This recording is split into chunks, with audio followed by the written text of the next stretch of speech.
Hi everyone, it is so great to be able to reach out and at least be a little bit in touch with you guys through video. It's an honor for me to share this time with you. Pastor Colleen had asked me to share some thoughts about the church. I know that they've been exploring some of these series about what is the church, and Pastor Denny did an amazing job. I mean, an awesome thing to watch the church as a redeeming community. So he shared that last week, and this week it is my privilege to be able to follow up on that question is, what is the church?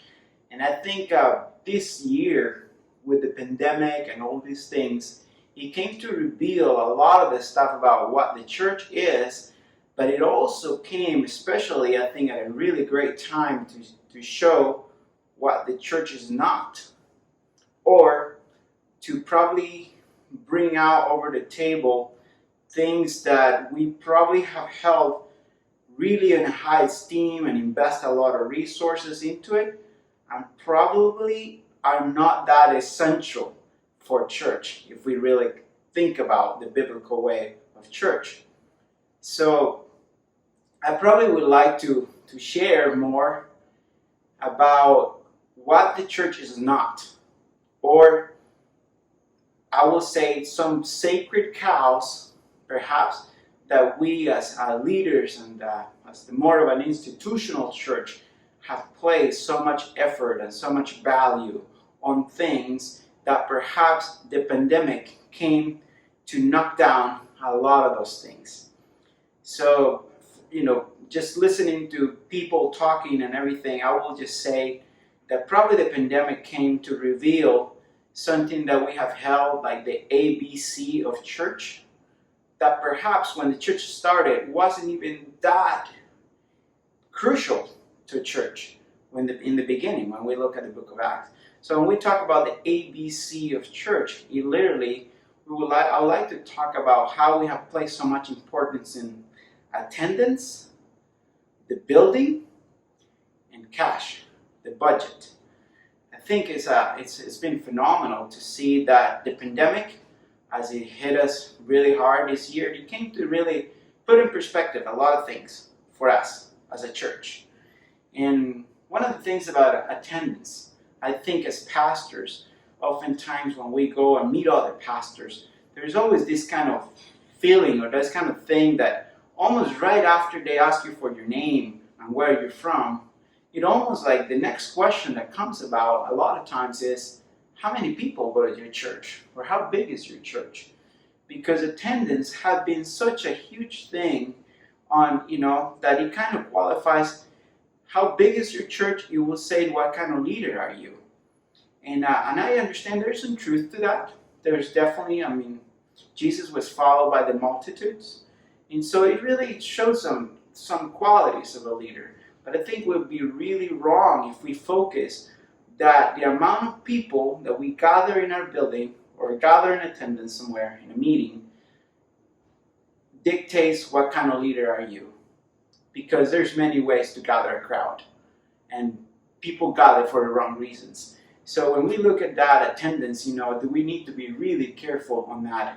And especially with the pandemic, when it came about that we couldn't gather at all, and then there was the time that we could gather 20 or 25, I think it kind of knocked down that. And if he says, man, if that's what church is about, gathering and attendance, what happened then with the pandemic?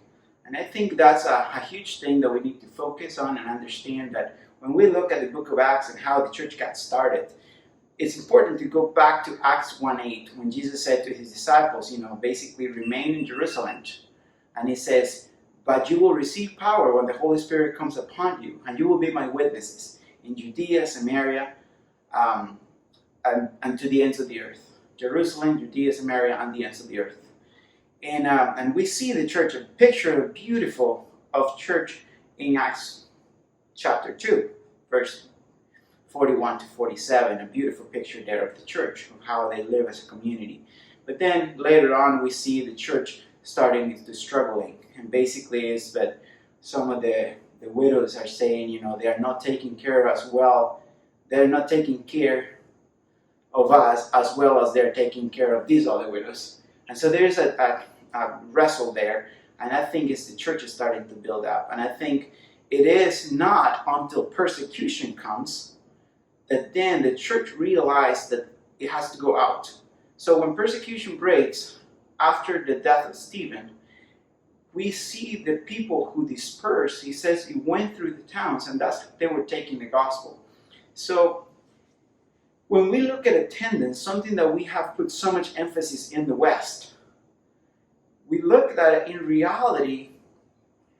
In some other countries today, people don't have the luxury. Actually, to gather a crowd is not a symbol of a good thing. It's actually a dangerous thing. And so that's really important. In the beginning, when they have the persecution, people were gathering in houses. And so those houses couldn't be that many people.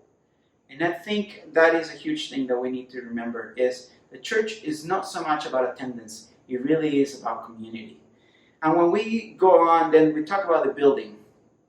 Again, I think for many of us has been a sacred cause, and we are so focused sometimes, and we lose perspective of what the church is when we put so much emphasis on the architecture. And don't get me wrong, it is beautiful to watch cathedrals, and it is beautiful to watch these amazing buildings. But if we get it wrong, if we focus on the building as the church, or the building as essential to the church, we miss the point of church.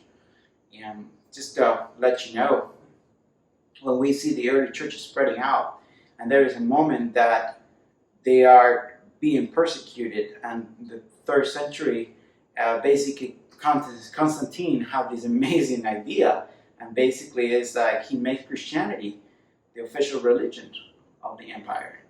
And that's when he builds, that's when we start getting these amazing cathedrals. So he basically took out the church from hiding from the different places, the house churches, and put it into these amazing cathedrals. And all of a sudden, for some reason, the church entered some of the darkest times in history. And again, don't get me wrong, there's nothing wrong with the building.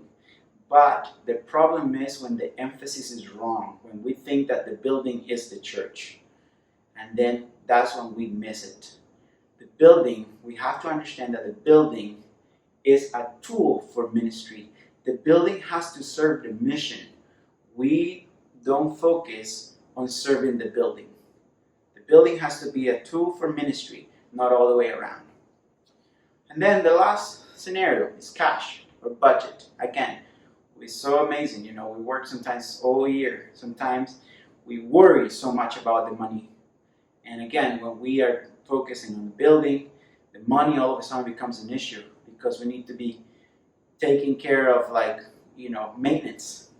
And reality is, if we look at it, we are part of a church that is extremely generous towards missions and to everything, to reach out into the community. Santa Barbara is a really blessed community because of Free Methodist Church. I think they have been amazingly generous to that community.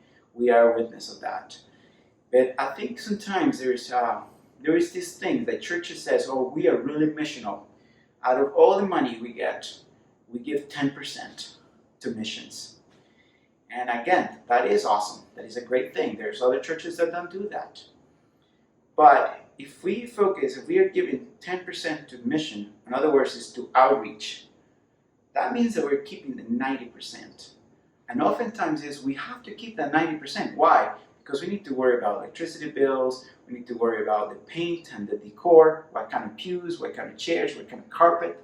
We focus so much on that all of a sudden our money is more invested on things than in people. So I think, again, with the pandemic, it came about that all of a sudden we couldn't gather. And a lot of pastors I know that struggle, and a lot of people, all of us, that serve in ministry probably struggle, because as people are now gathering, there's less finances. But then we have seen now that when you have you are set up with finances, sometimes you are missing to see the miraculous hand of God. And I will just say it, when Jesus in Luke chapter 10, when he sends out the 72, he told them, don't take the money bag, don't take anything, go into the community. So it's almost like He's sending the needy into the community and said, eat whatever they give you. So when he's talking about that, he's basically saying, travel light, don't take too many things with you. And I think sometimes we have put so much emphasis on having the finances just right to be able to do ministry that we miss it, because if our focus is on what I have, the resources I have, we're missing what God is going to do miraculously through us in the mission field. So I wanted to just point that out, that sometimes we almost don't trust the Lord of the harvest to provide. And we feel like we need to have all the ducks in a row in order to do it. If we don't have all the finances, we cannot do it.